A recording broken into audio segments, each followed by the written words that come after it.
Friends, welcome back to my an creative channel. मेरी ज़िंदगी भी बाकी लोगों की तरह एक सीधी रेखा की तरह चल रही थी। बचपन में हमेशा से यही सीखा कि मेहनत करो, पढ़ाई करो और एक अच्छी नौकरी पालो। मैंने भी वही किया। मेरा नाम अर्जुन है। छोटे से शहर में पला बढ़ा जहाँ जीवन के नियम बिल्कुल साफ थे। अच्छी पढ़ाई का मतलब है अच्छी नौकरी और अच्छी नौकरी का मतलब है एक सुरक्षित जीवन। मैंने हर किसी की तरह यही सपना देखा था और उसमें जुट भी गया। स्कूल में अच्छे नंबर आए, कॉलेज में इंजीनियरिंग की पढ़ाई की और फिर एक मल्टीनेशनल कंपनी में नौकरी मिल गई।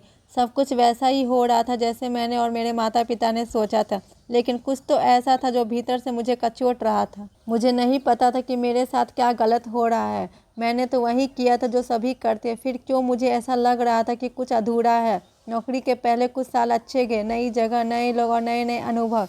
लेकिन धीरे धीरे मुझे एहसास होने लगा कि मैं इस नौकरी में खुश नहीं हूँ। हर रोज़ ऑफिस जाना एक बोझ जैसा लगने लगा था। मेरे दोस्तों ने कहा, अर्जुन ये तो सबके साथ होता है, ये बस एक फेज है, थोड़ी दिनों में सब ठीक हो जाएगा।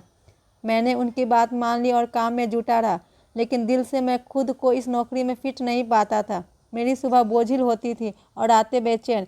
फिर एक दिन कुछ ऐसा हुआ जिसने मेरी सोच को हिला के रख दिया। वह शुक्रवार का दिन था। ऑफिस से लौट रहा था जब मैंने सड़क के किनारे कुछ बच्चे को देखा। वो बच्चे छोटे छोटे मिट्टी के खिलौने बना रहे थे। उनकी आंखों में एक चमक थी, एक अलग सा जुनून था। मैं रुक गया और उन्हें देखने लगा।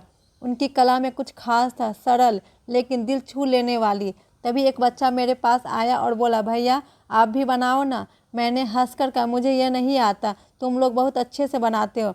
बच्चों ने फिर कहा, कोई बात नहीं भैया, कोशिश तो करो। उसकी बात सुन के मैंने मिट्टी का एक टुकड़ा उठाया और बनाने लगा। मुझे याद भी नहीं था कि आखिरी बार कब मैंने इस तरह से कुछ बनाया था। कुछ ही देर में मिट्टी से एक छोटा सा घर बन गया। वह घर चाहे जैसा भी था, लेकिन उसे बनाने में मुझे एक अलग तरह की खुशी महसूस हुई। उस दिन घर लौटते वक्त मेरा मन शांत था। मुझे वो पुराने दिन याद आए जब मैं छोटा था और अपने हाथों से चीज़ों बनाना पसंद करता था। वह खेल नहीं था, बल्कि मेरे अंदर की एक कला थी जिसे मैंने बहुत बड़ी जल्दी छोड़ दिया था, और अब वह कला फिर से मेरे अंदर जीवित हो गई थी। अगले कुछ दिनों तक वह एहसास मेरे दिल से गया ही नहीं। मैंने सोचा, क्या मैं अपनी ज़िंदगी में कुछ और कर सकता हूँ?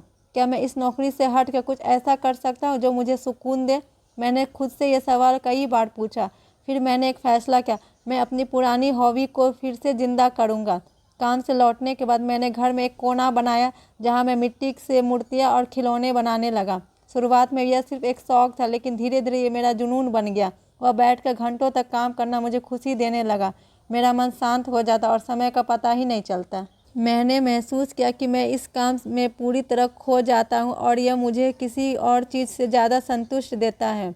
कुछ महीनों बाद मेरे दोस्तों ने मेरे बनाए हुए खिलौनों और मूर्तियों को देखा। उन्होंने कहा, अर्जुन ये तो कमाल है, क्या क्यों ना तुम इन्हें बेचने को सोचो। पहले तो मैंने ये बात मजाक में ली, मैं एक इंजीनियर हूँ और तुम लोग मुझे कलाकार बना रहे हो। लेकिन उनके कहने पर मैंने सोचा, क्यों नहीं। मैंने कुछ खिलौने ऑनलाइन बेचना शुरू किए।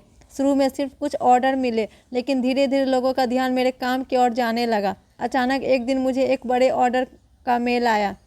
एक बड़े रिटेलर ने मेरी कला को पसंद किया और वे मेरे बनाए खिलौने अपने स्टोर में रखना चाहते थे। यह मेरे लिए किसी सपने जैसा था। मैंने फिर खुद से पूछा, क्या मैं अब भी पुरानी नौकरी में चिपका रहूँगा या इस नए अवसर को अपनाऊँगा। काफ़ी सोच विचार के बाद मैंने नौकरी छोड़ने का फैसला किया। यह आसान नहीं था, क्योंकि वह नौकरी मेरे जीवन की सुरक्षा थी, लेकिन इस नए सफ़र में जो खुशी थी वो किसी और चीज़ में ज़्यादा थी। आज मैं एक सफल कलाकार हूँ। मेरे खिलौने और मूर्तियाँ देश भर में बेचे जाते हैं। मुझे लोगों से तारीफ़ मिलती है और सबसे बड़ी बात यह है कि मैं हर रोज़ वो करता हूँ जो मुझे पसंद है। उस दिन सड़क के किनारे उन बच्चों से मिली प्रेरणा ने मेरी ज़िंदगी बदल दी। मैंने अपनी असली मंजिल पाई। ज़िंदगी हमें कई रास्ते दिखाती है, लेकिन अक्सर हम उन रास्तों पर नहीं चलते क्योंकि हमें डर होता है कि क्या होगा।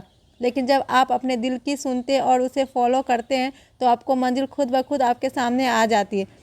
तो अगर आप भी कभी अपनी ज़िंदगी से असंतुष्ट महसूस करें तो खुद से एक सवाल पूछिए, क्या मैं वही कर रहा हूँ जो मुझे सुकून देता है?